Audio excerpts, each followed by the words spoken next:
साहेब, देशातील संशोधन आणि नवप्रकल्पांना प्रोत्साहन देण्यासाठी पंतप्रधान नरेंद्र मोदी यांनी 1,00,000 कोटींची घोषणा केलेली आहे. एकंदरीत यामध्ये एआयचा देखील समावेश आहे.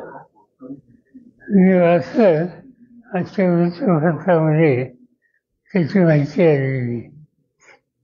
गेले जवळपास 1.5 ते 2 वर्ष आम्ही काही लोक राज्य सरकार, केंद्र सरकार यांना या रस्त्याने जायची गरज आहे हे सांगतोय. एआयचा विषय जो आहे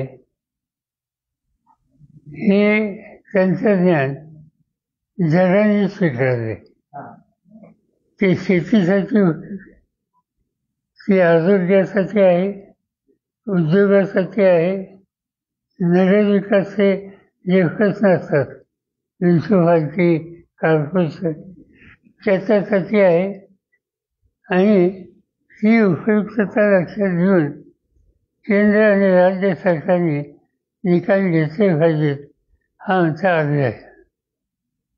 महाराष्ट्र सरकारने मध्यंतरी बारामतीला येऊन पाहणी केल्यावर 500 कोटी आम्ही उपलब्ध करू म्हणून निर्णय जाहीर.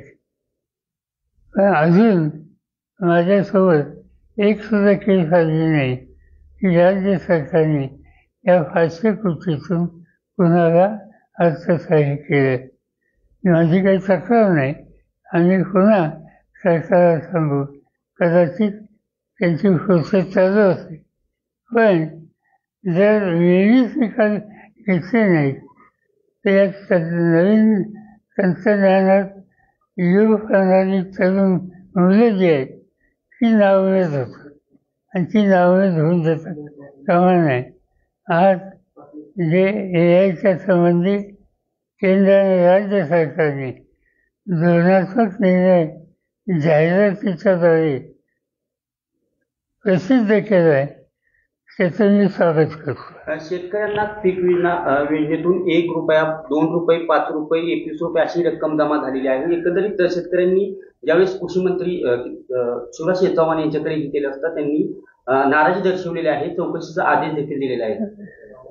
हे एक यंदाच्या वर्षी निसर्गाचा कोप, शेतीचं प्रचंड नुकसान झालं.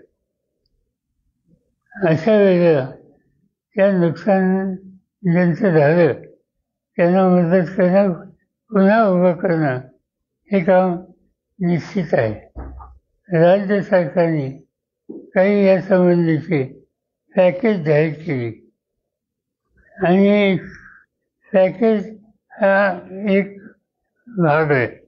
दुसऱ्या बाजूने शेतकऱ्यांनी विमा उचलला होता.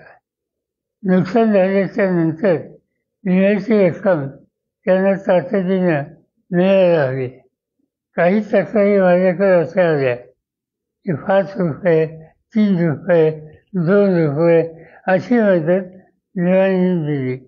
आणि आजच्या माझ्या वर्तमानपत्रात बातमीवरनं एक गोष्ट लक्षात आली की ही जी विम्याची चुकीची नीती आहे ती देशाच्या शेतीमंत्र्यांच्या लक्षात आलं आणि त्याची ते चौकशी करतात. माझं म्हणणं एकच आहे, चौकशी करायची ते काही करा.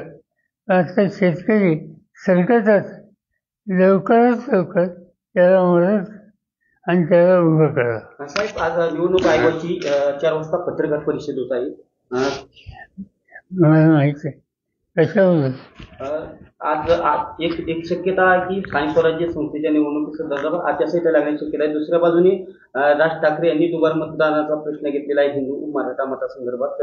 आणि दुसऱ्या बाजूने काल आशिष शेलार मंत्री त्यांनी देखील मुस्लिम दुबार मतदार आहेत त्यांच्यावरती विरोधक बोलत नाहीत अशी पत्रकार परिषद घेऊन आरोप केलेला आहे. राज्यात सामाजिक ऐक्य कसं राहील ही खबरदारी सगळ्यांनी घेतली पाहिजे. आणि विशेषतः सरकारमध्ये जे आहेत त्यांचं कर्तव्य याच्यात जास्त आहे. जर राज्य सरकारच्या मंत्रिमंडळाचा एक सिनियर मंत्री जर या धार्मिक आणि जातीय वाद वाढेल अशा प्रकारचं निवेदन करत असेल तर ते राज्याच्या हिताचं नाही. ठीक आहे. ओके.